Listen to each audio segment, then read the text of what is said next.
Graça e paz, abençoados. Voltando aqui com a parte 2, o fim do mundo, o Apocalipse, parte 2. Então, abençoados, vamos lá em Mateus capítulo 9, né, onde nós falamos, verso 16. 9:16. Vamos ver o que está escrito. No verso 16, diz assim: ninguém, presta atenção, está falando de ministério, troca de ministério, como nós falamos, abençoado. Em Mateus 24:34, quer dizer não é que Mateus 24:34 quer dizer, não é literal, mas espiritual, escatológico, onde está falando da mudança de ministério dos anjos para o ministério de Cristo, o Cristo glorificado.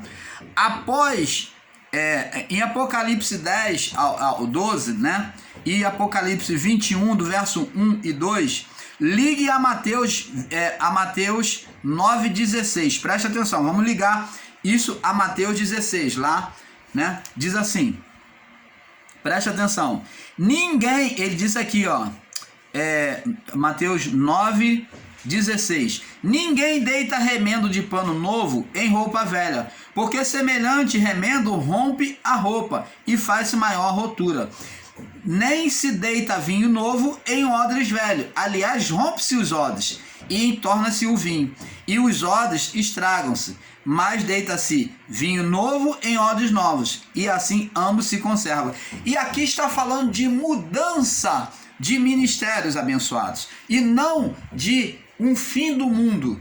Você está vendo? Está falando de mudança de ministério, porque o juízo tinha que acontecer.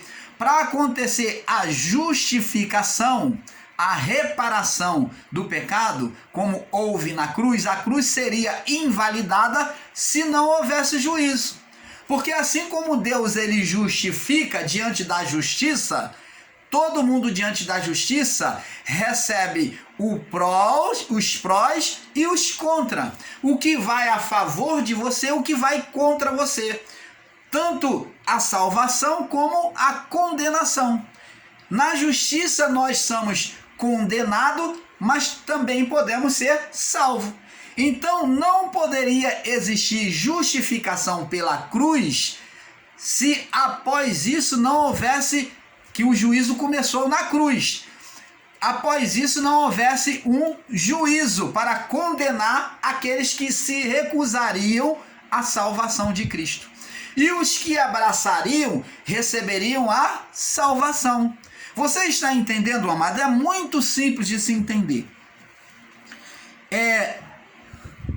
Em Apocalipse 9:16, Lucas capítulo 5, do verso 36. Vamos ver, vamos testificar também com Lucas, né? A palavra de Mateus 9:16, vamos testificar com Lucas também, capítulo 5, 36, que também fala, Lucas 5:36 ao 38, diz assim, Lucas 35, 36 a 38, ele diz aqui, ó: dias virão, porém, que o esposo lhe será tirado, da morte dele. Ele seria tirado do mundo.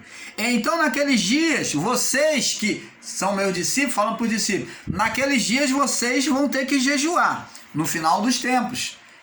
Quando estiver prestes ao juízo, vocês vão ter que estar se consagrando para fortalecer o espírito. E disse-lhes também uma parábola: ninguém deita um pedaço de roupa nova para cozer em roupa velha, pois romperá a nova e o remendo não condiz com a velha. Ninguém deita vinho novo em odres velhos, de outra sorte o vinho romperá os odres e entornar-se-á o vinho, e os odres se estragarão. Mas o vinho novo, está falando do ministério do Espírito, o ministério do Espírito de Cristo, o ministério do Cristo glorificado. Mas o vinho novo deve se deitar odres novos, e ambos juntamente serão conservados. Opa! Nós iremos para o lago do inferno? Sofreremos juízo? Não. Aqui está dizendo que os vinhos novos, nós somos os vinhos novos. Não só aqueles na geração de Jesus que receberam o evangelho, como nós que viemos após o juízo, somos comparados ao vinho novo, que é colocado no odre novo. Jesus, ele é o vinho novo, e ele também foi comparado aqui depois a um odre novo, aonde se coloca um vinho, recipiente novo, o novo ministério. Você está entendendo, amados? Então, abençoados, com a mente iluminada é possível entendermos a palavra do nosso Pai. Onde Cristo está falando da mudança perfeita dos ministérios. Agora vamos ver o verso 16, onde ele mostra que está falando com os judeus. Vamos lá no verso 16 de Mateus 24. Vamos lá no verso 16 de Mateus 24. Mateus 24, 16.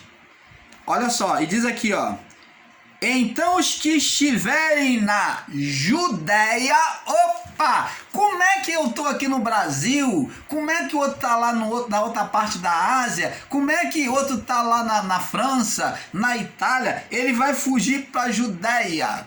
Aqui, Jesus deixa bem claro que ele está anunciando a anunciação do juízo do final dos tempos aos judeus. Ele diz, ó, no verso 15, quando virdes a abominação da desolação de que falou o profeta Daniel, está no lugar santo, quem lê, atenda, presta atenção, obedeça. E ele diz no verso 16, os que estiverem na Judéia, então nós brasileiros então seremos perdidos, não teríamos para onde ir. Amados e abençoados, seria uma brutal ignorância considerarmos que essa palavra foi dirigida a nós, se não ao povo judeu daquela época, antes do juízo dos anos 70. Os que estiverem na Judéia, fuja para os montes. Vamos observar. E quem estiver no telhado, não desça para tirar alguma coisa. E quem estiver no hospital, e quem estiver trabalhando, quem estiver fazendo alguma coisa. Você está vendo quem está falando ao povo judeu? Quem estiver no campo, não volte para buscar as suas vestes. Você está vendo quem está falando ao povo judeu. Mas ai das grávidas e das que amamentam naqueles dias. Orai, aí ao verso 20, olha, observe.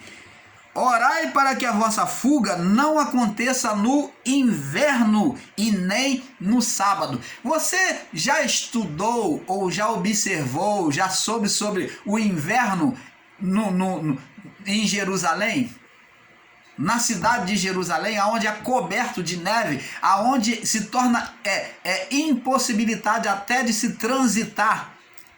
Lembra que Jesus ele compara a fé os discípulos como a luz do mundo e o sal da terra? Ele diz, olha, se a vossa fé for insípida, se vocês forem insípidos como sal, vocês para nada prestam, senão para ser lançado fora à beira do caminho, ser lançado na rua. Para quê? Para dissolver a neve. O sal que era imprestável, o sal sujo, era usado, como ele é ainda usado, para dissolver a neve nas estradas de Jerusalém, para dissolver mais rápido, porque às vezes a camada de neve é tão alta que se torna intransitável. Então, por isso aqui no verso 20 de Mateus 24, ele diz, orai para que a vossa fuga não aconteça no inverno e nem no sábado. No inverno por quê? Por causa da neve, que ficaria difícil de transitar. E no sábado? Porque eles, como observador da lei, eles não poderiam trabalhar e fazer nenhum esforço físico no sábado. Você está entendendo, amado? Isto aqui é para nós ou foi para os judeus daquela geração, daquela época? Para os judeus daquela época. Dê um glória a Deus aí, ao Pai. Aleluia. Então, Cristo está falando... vamos ver o verso 16, onde ele mostra que está falando com os judeus daquela geração. No verso 20, que nós já lemos, fala de Jerusalém, onde no inverno fica impossibilitado de se locomover. Verso 22 fala das falsas aparições. Vamos agora ver o verso 22, onde ele fala das falsas aparições. Aí ele diz aqui, verso 21, porque haverá também grande aflição, como nunca houve, desde o princípio do mundo até agora, e nem tampouco haverá.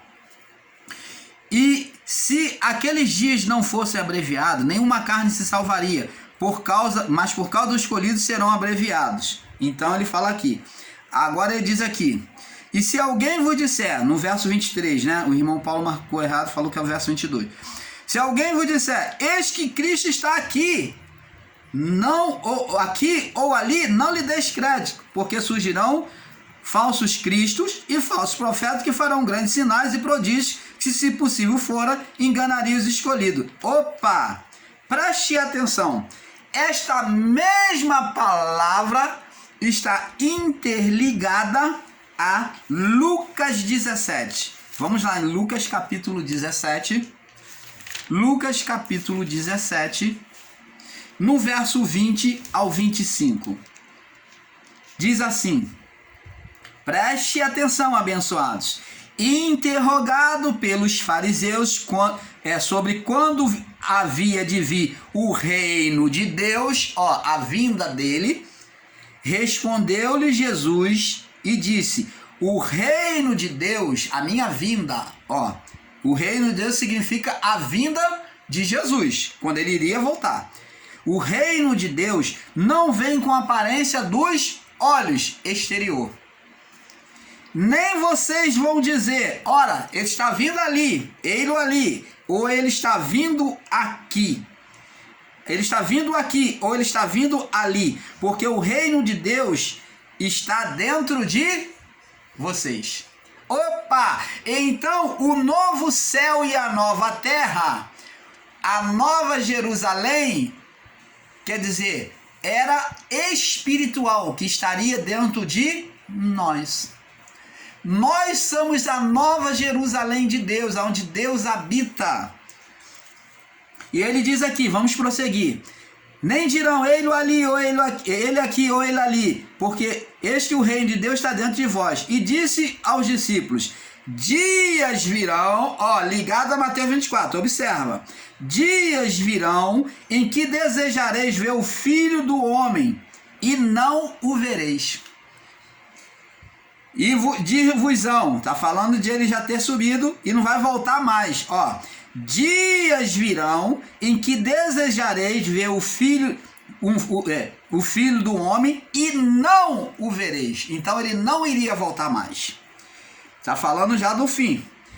E vos dirão, ei-lo aqui ou ei-lo ali. Então muita gente após isso, após o juízo, quando estiver preste a acontecer o juízo já naquela época, iria estar enganando muita gente dizendo, ele está vindo aqui, ou ele está vindo ali. Por quê? Porque eles ali estariam esperando Jesus vir com aparência física, e Jesus aqui está dizendo que não viria com aparência física, mas ele iria vir de forma, o quê? Espiritual, com sinais espiritual. Qual o sinal espiritual que se deu? Perseguição, morte aos cristãos, destruição da cidade de Israel, de Jerusalém. Então isso foram os sinais da vinda, aonde Jerusalém foi queimada com fogo, e o fogo tem a representação de juízo. Os cristãos foram transpassados, houve muita morte, muito sangue, foram transpassados a espada representa o juízo. Você está entendendo, amado?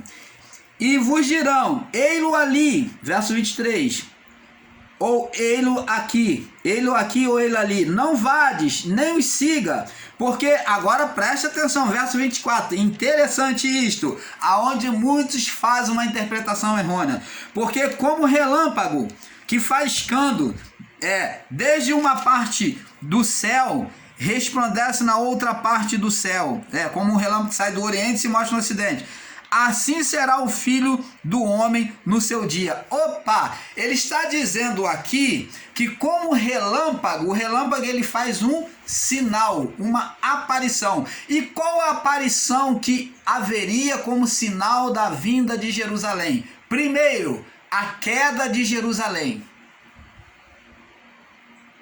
A queda do templo de Jerusalém, a destruição do templo de Jerusalém, aonde Jesus disse para os discípulos: vede tudo isso, não ficará aqui pedra sobre pedra que não seja derribada.